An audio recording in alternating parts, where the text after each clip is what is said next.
नमस्कार साथियों, महाभारत के 10वें अध्याय में आपका स्वागत है।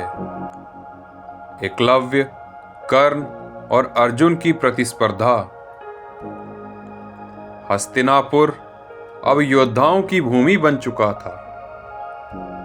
पांडव और कौरव दिन रात युद्ध कला सीख रहे थे और गुरु द्रोणाचार्य अपने शिष्यों को संसार का महानतम योद्धा बनाना चाहते थे।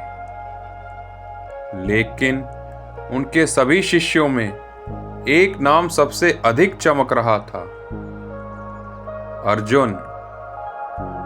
द्रोणाचार्य अर्जुन को सबसे प्रिय शिष्य मानते थे।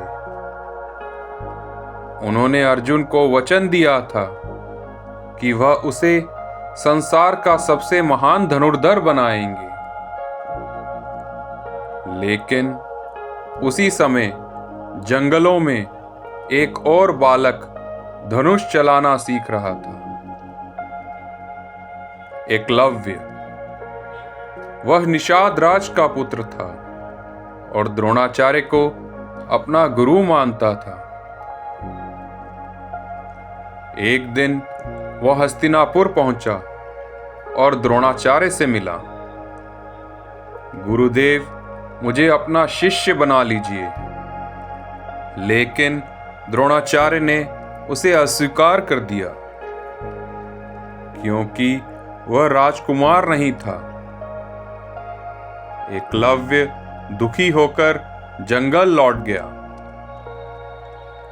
लेकिन उसने हार नहीं मानी।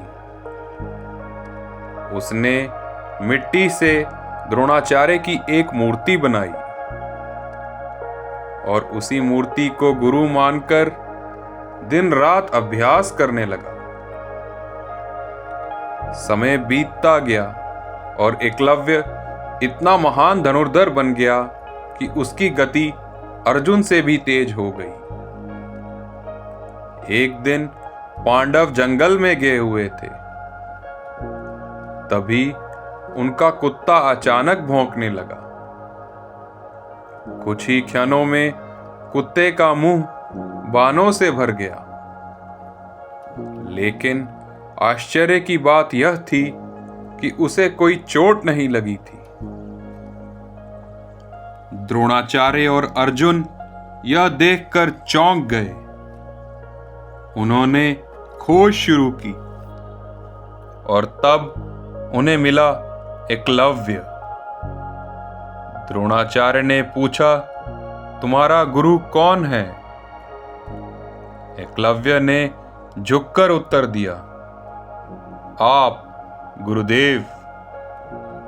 यह सुनकर अर्जुन चिंतित हो गए, क्योंकि द्रोणाचार्य ने उनको वचन दिया था कि उनसे बड़ा धनुर्धर कोई नहीं होगा।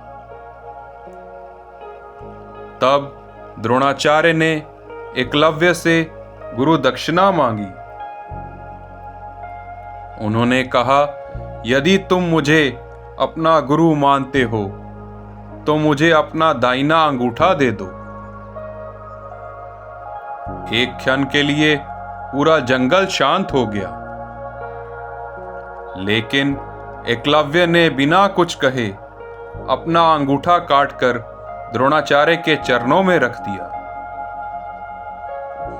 उस दिन एक महान धनुर्धर की गति रुक गई, लेकिन भाग्य अभी एक और योद्धा को जन्म देने वाला था, कर्ण।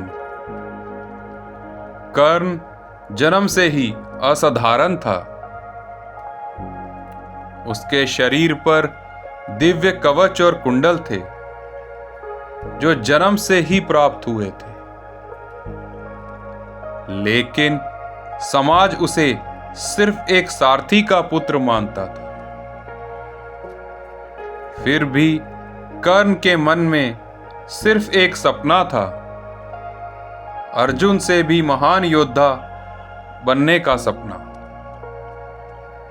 और जल्द ही पूरा हस्तिनापुर अर्जुन और कर्ण की पहली टक्कर देखने वाला था। दो महान धनुर्धर एक राजकुमार और दूसरा अपमान में पला हुआ योद्धा।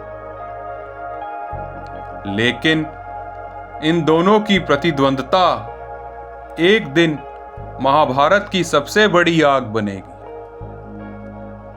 अगले अध्याय में हम जानेंगे कर्ण और अर्जुन के पहले मुकाबले और दुर्योधन की मित्रता की कहानी। धन्यवाद।